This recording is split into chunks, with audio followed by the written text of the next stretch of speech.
leave last pick till mid, and then drop an AD on 4. So it's a mid pick, or it's something like Lulu, and find an... It's Orianna on 3. What? This is another old, reliable for the GOAT as he picks up the Orianna on 3? here. They're going to need to ban Akali. And what? I guess maybe some additional bans to Akali try and ensure Syndra? that Faker has a decent matchup, because what he did on Silas in What that does game HomeQ one, play? despite the skill shots not always landing, the pressure that he provided was undeniable. Akali Ari, even though yeah. In some cases, like in the top lane play, might have been better if he played it a bit more slow. T1 wouldn't have had the early game if it wasn't for him immediately Nocturne ganking ban. Doran. Okay, I see that. I like it. What was it, level 4? After he got I think CFO should what take you away want, anything again, that when the pressure is fucks on the you Zyra to Rakan. And I perform, think when you are the champs that fuck the expected Zyra favorite Rakan are in the probably series, Lulu at least Karma, we're isn't coming it? into the day. It's just Lulu Karma. Yeah, a lot feels uncertain. That's a great point, Dracos. But Orianna, you said old reliable. I mean, But Keria is Keria. hard to think of a player in the world He currently plays who probably has everything. more games on this So if pick he needs to play than Faker fucking does. Goes for a lot. MF support to push you in, he will. Lulu taking away yet He another. could play Pyke even this though game, but the champion has seen repeated round of I nerfs. don't think Pyke This is that I good think, into the type of Rakan. situation where you will always just be able to get good value. The fact that Braum is gone, you're going to be very happy about a CFO. Does mean that Ari it ban, yeah. makes it a lot harder to actually block So- your own ultimate. It's the Ari taken away here. There must be an AD jungler I'm missing Trying to here. limit early game Wait, playmakers' Maokai's open. comfort. They could just play Maokai Yone games on the 4-5. pick. Isn't it a So fucking Kindred headshot? Available.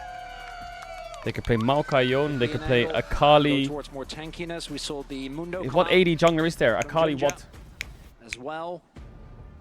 What is that Alistar mid-jungle ban. going to be? Ooh, 80 they carry? could go Most likely Jinx here, Karma, and Carry Aphelios Karma. Probably cooking up something for I the think they should have R5. banned Karma. Yeah, it's Guma, bro. He'll slam a Jinx when he can. Jinx.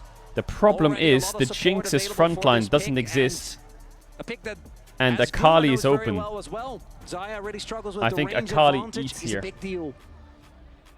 Powerful scaling. Orianna I think the Jinx. Akali goes crazy. Is it something that CFO want Just to match, fucking or do they do want it. to play for an earlier stage of the game? Please pick Akali. A lot of hovers. A lot of hovers. Tristana mid. Okay, Tristana locked in. Maybe What? a Lilia to Is he gonna play follow. Lilia? Gives them the magic damage I that their fucking composition hate needs. Lilia. Decent I into also the think tanky that mid junglers, matchup is hard. but they need That is a not an magic easy damage mid jungler at this matchup. point. Likely the mid lane Tristana.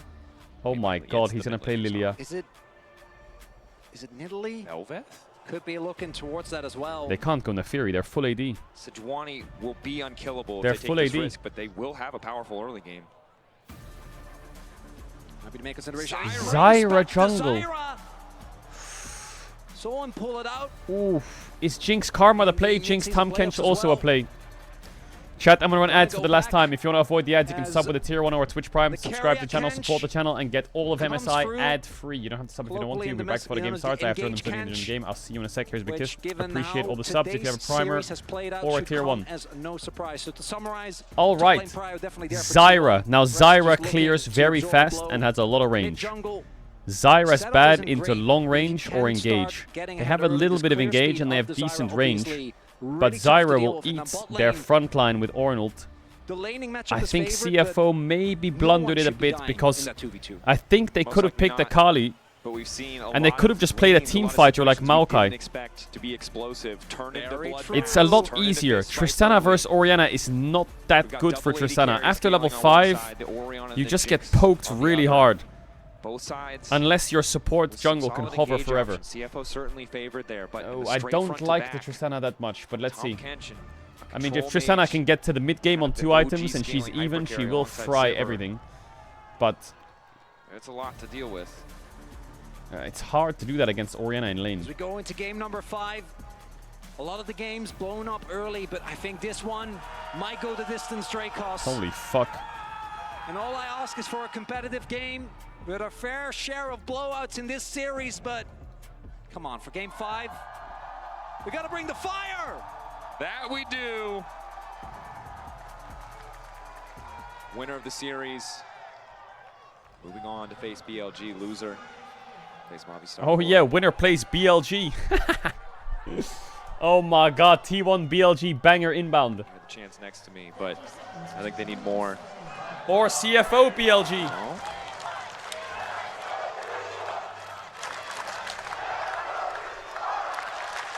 Should we help? Let's help! Spellbook Sejuani jungle. Spellbook TF Tahm Kench. If you believe in CFO, if you believe in the upset, let me hear you now, Vancouver. Spellbook Hang on a second. Just think about this. Spellbook, spellbook, spellbook, spellbook. There is gonna be 5 smites on an objective. It's already a sick game, dude. Oh. All right, no action. First 15 minutes. Let's go. There's 5 smites on a Baron inbound. Early clear. You mentioned it it's before. not Guma, can he steal it? It's half the team has smite. 5 players have smite and there's 10 players in this game. On the opposite side for Owner, much more playmaking. Yes, most certainly. Why are you saying 6? What is Sejuani going to do? Spellbook a second smite? Are you fucking high? But we saw with the Jarvan. Owner needed to make those early plays happen, and he did. Really started snowballing. This chat is so annoying. HongQ determined to play aggressive. Rocket jump level 1. Gonna deny a mean from Faker. PTA procced. HongQ gonna be decently. You're forgetting Guma. Okay, shut up. Good amount of Doran's blade value. So Rest also going for the unsealed spellbook. Really further leaning into what we kind of expected, which is try and interact as little as possible with the Jace. This fucking Tristana is crazy. Level 2. Satchel charge laid down, some damage onto Faker, keeping the push going.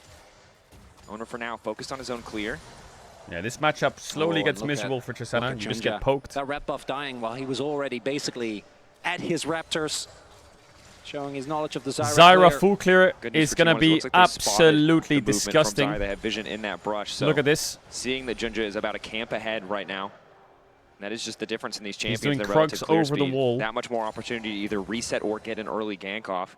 Kaiwing on the bottom side of the map. Person with the most setup.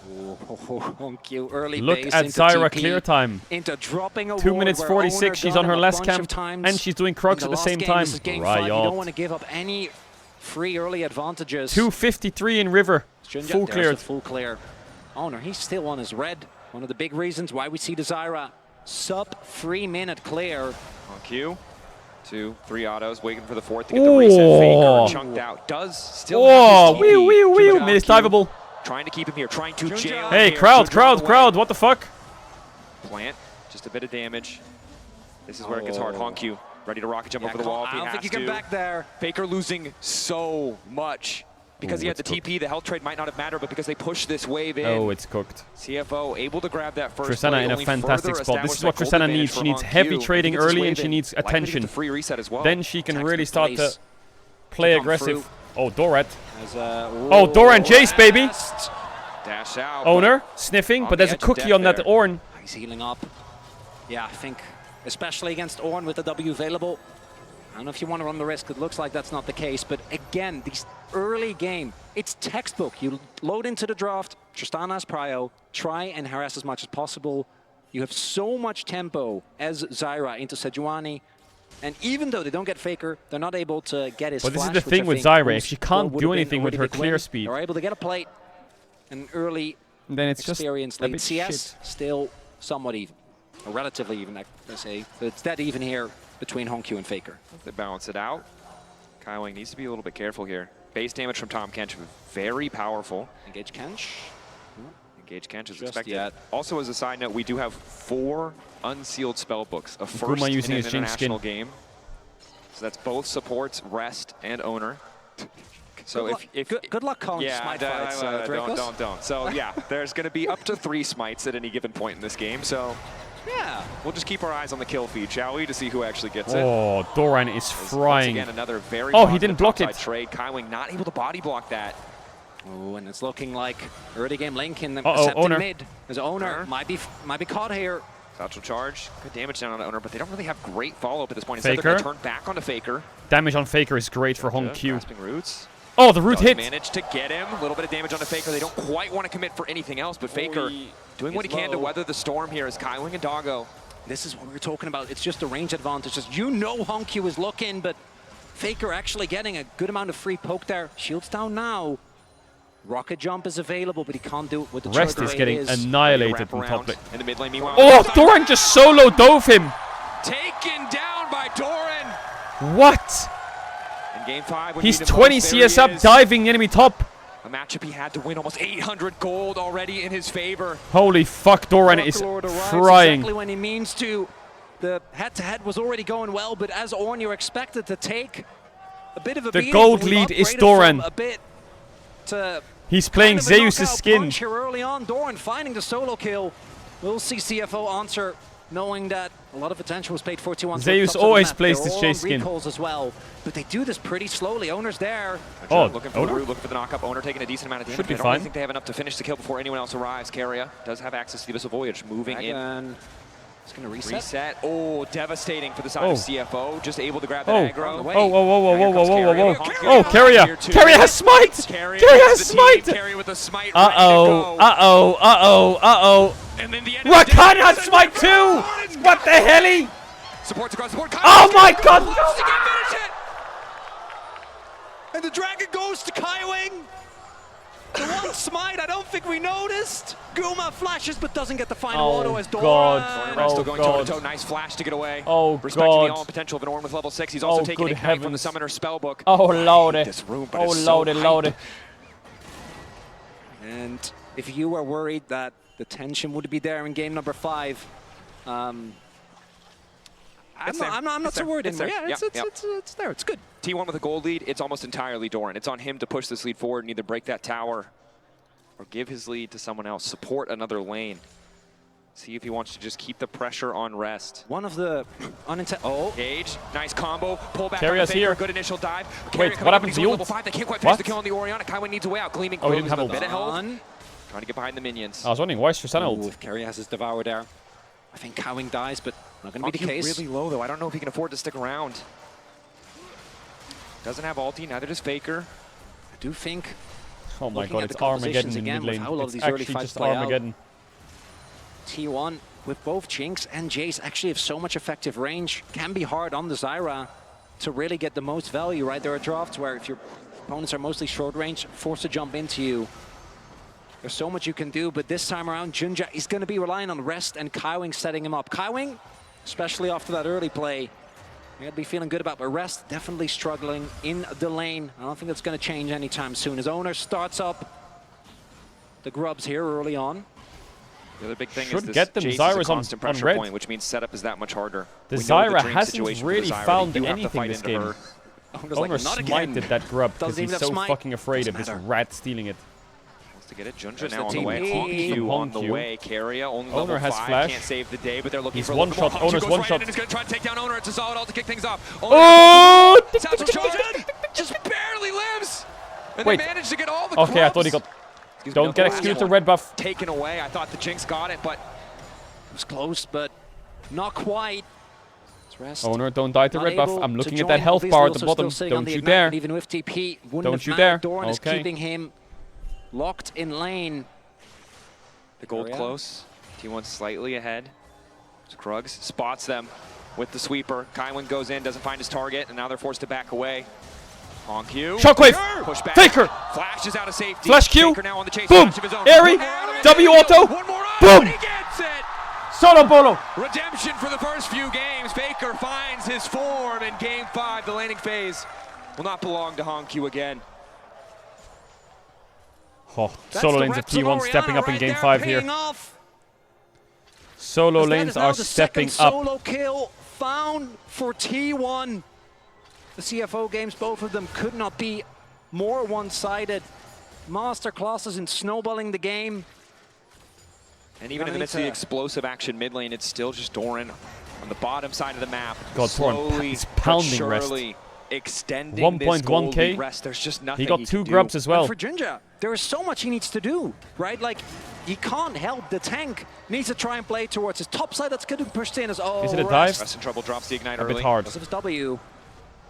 That's going to be enough. No wave Look right at Zyra, now. look at Zyra, look at Zyra. Yeah, T1 bot looking lane. for top. A punish would be huge here. It would be level huge. 6. Oh, no ult for Kaiwing. Can try to take Guma out. Junja locked up, goes for the root, good Uh-oh. sidestep. Means everything's fine, and that hurts for CFO. Zyra's losing her bot camps to Sejuani. Too much of a cross map, but that is going to be yet another chicken camp being picked up by Owner here. And Junja, because he's to cancel the tempo. T1 know they're in the lead. They know they've got these winning lanes, and they just want to keep pushing. Owner sniffing. There's Owner. Oh, saw the ward coming. Owner ready to go. TP from Rakan. Sees the TP coming in, though. Kaiwing on the way. Now ticking over to level 6. Faker doesn't have flash, so there is a lot more playmaking potential here for CFO. Caedrel has TP as well. Though, because of the play that they found the cancel,